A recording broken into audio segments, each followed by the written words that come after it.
আজকে আমি আপনাদের জন্য কনডেন্স মিল্ক দিয়ে কিভাবে সন্দেশ বানাতে হয় এটাই আমি আজকে দেখাবো।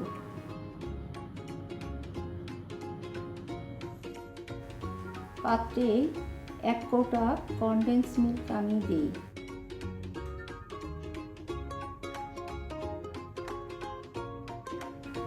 এরপরে আমি হাফ কাপ পানি দিই,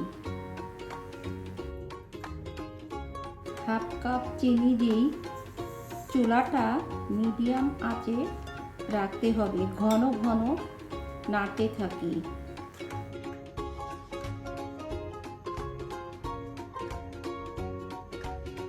কনডেন্স মিল্কটা মিষ্টি, তাই আপনার পছন্দ মতো চিনি দিয়ে নেবেন।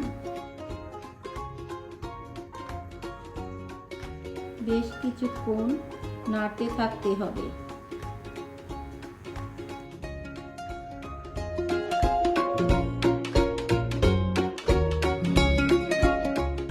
দেখুন কেমন কালার চেঞ্জ হয়ে আসছে।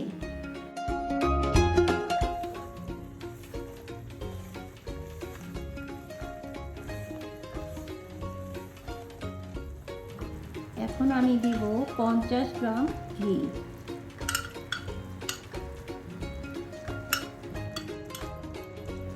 এখন আমি ঘন ঘন নাড়তে থাকি।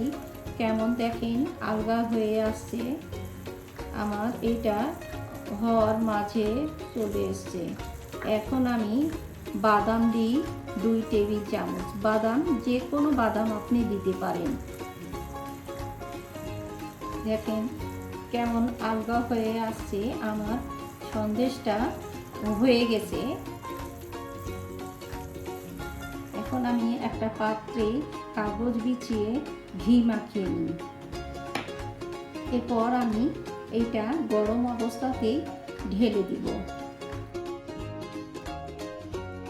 এখন আমি এটাকে সমান করে নিই। এরপরে আমি আমার পছন্দ মতো কেটে নিব। আপনি আপনার পছন্দ মতো কেটে নেবেন। ব্যাস হয়ে গেল আমার কনডেন্স মিল্কের সন্দেশ। আল্লাহ হাফেজ।